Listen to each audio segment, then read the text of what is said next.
Hi there, folks. This is Levi Kuhn at Kuhn Truck and RV, your Class B and B Plus RV specialist.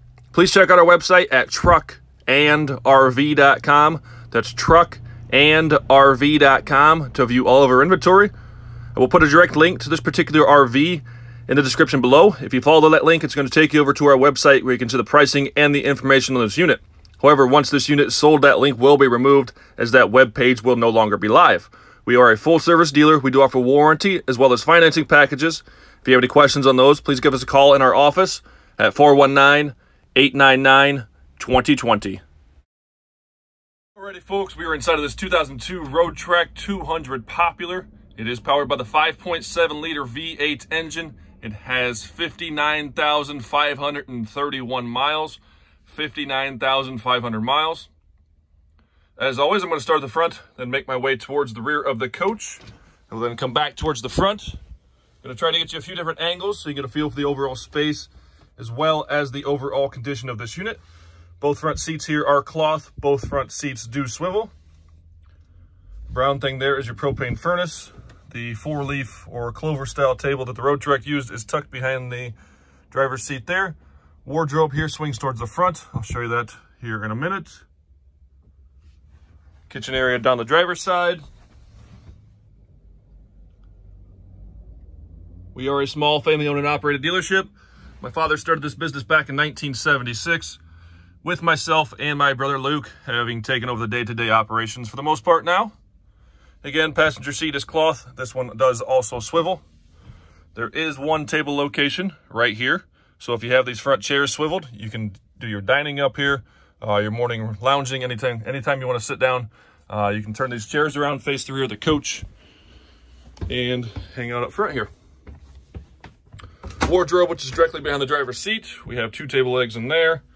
And then also at the top of it here, we've got a rack here so you can hang your clothes. So that is intended to be the wardrobe. Microwave just above and behind that. Mirrored door, there's gonna be storage. Another storage door, range hood.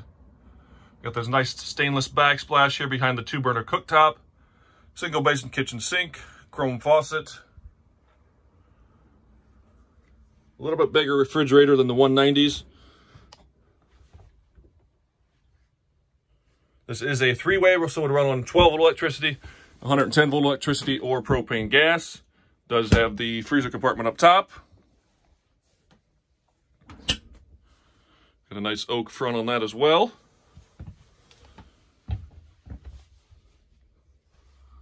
So up here we have kind of our command center or control center.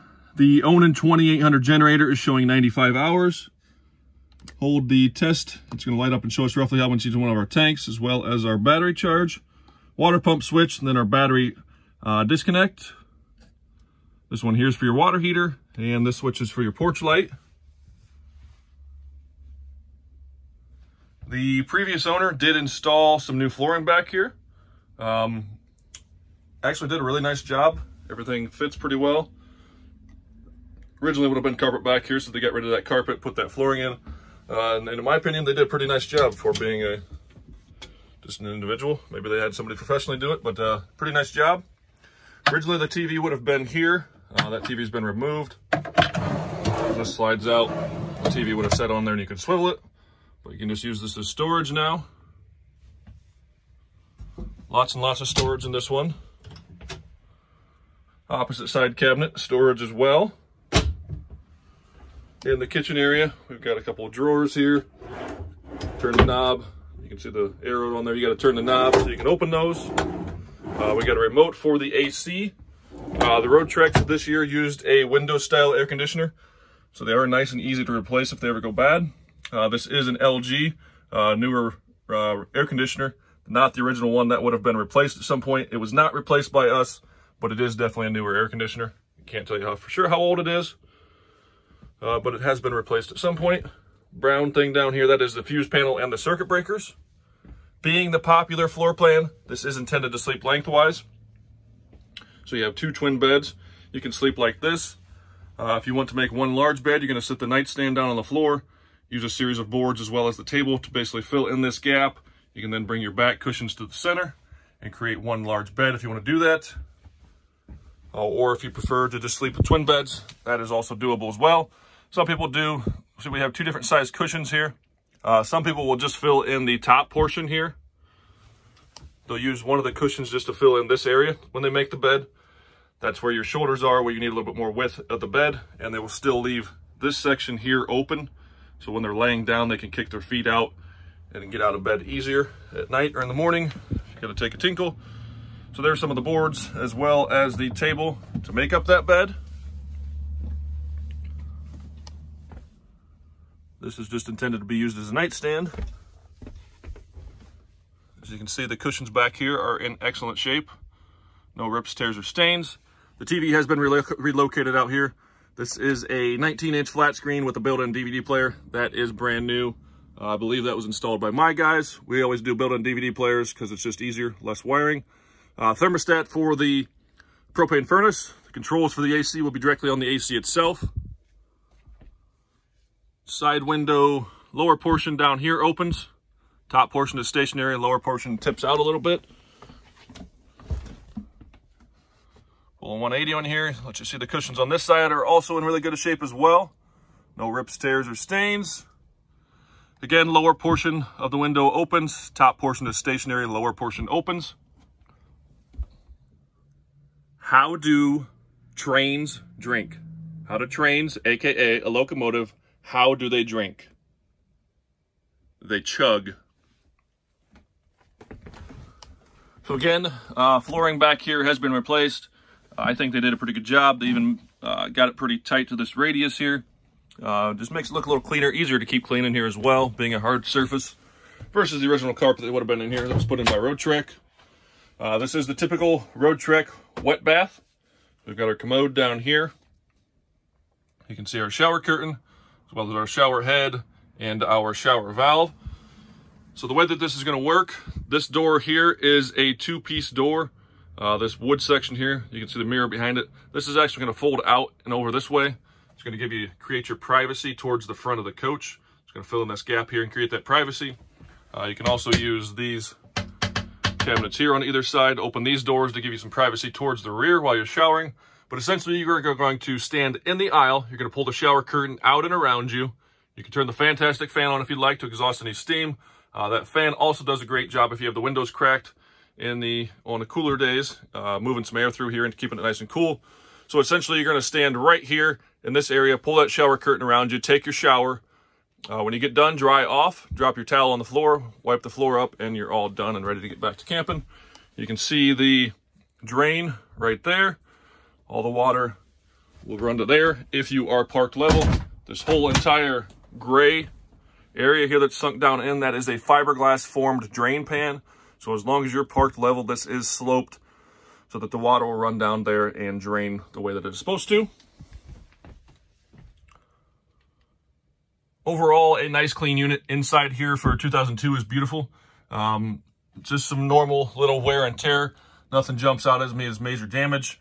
If you continue to watch this video and make it to the outside, there are a few flaws on the outside, just minor scratches, but we do try to call them like they are. So if you are interested, please continue the video. You can see those couple minor spots outside, but overall for a 2002 low miles, 59,500 miles. Roadtrek's map pocket, we've got the manuals up top there. Overall for a 2002, I'm going to call this thing an 8.5 to a 9. Very clean, beautiful unit. Previous owners, you can tell, took really good care of it. Did a few small upgrades themselves, or had a few small upgrades done, as well as the flooring. And air conditioner's been replaced. Newer style head unit radio there that has a backup camera. So the backup camera is going to show up on this screen here right in the dash. I do believe that has nav as well. Nav on those tends to outdate pretty quickly, so I couldn't tell you how new the maps are on that. Power windows, locks, tilt, cruise. Again, 59,500 miles. Chevy chassis. I'm calling it an 8.5 to a 9. If you have any questions on this one, give us a call at Kuhn Truck and RV, the best little RV dealer around since 1976. Alrighty, folks, we're gonna run around the outside of this Roadtrek. We are 20.5 feet from bumper to bumper. We have 4 brand new tires, an 11.5 foot awning. This does sit on the Chevy 3500 chassis. It is powered by the 5.7 liter V8 engine. As you can see, it is nice and straight down the side. A couple little flaws on the outside that I'll point out to you. One being down here, we do have a scratch down here on the lower flare. The Roadtrek 200 series had this nice big pass-through storage here in the back end of these. We got your spare tire, or the jack there so you can change your spare tire, the tools and all that stuff. Spare tire is right there, but this is pass-through. You can get through this from either side of the unit. Center support arm for the awning, as well as the crank for the awning.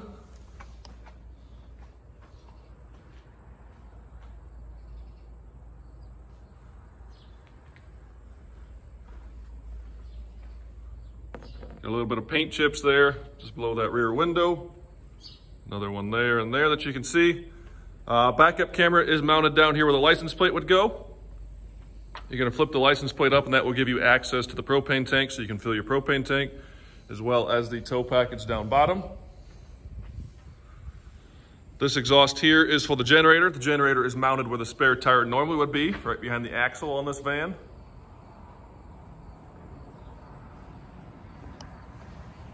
Again, this is the pass-through storage. You can access from either side. We got our city water hookup, as well as our outside shower. Got our shore power cord coiled up there. Gasoline tank.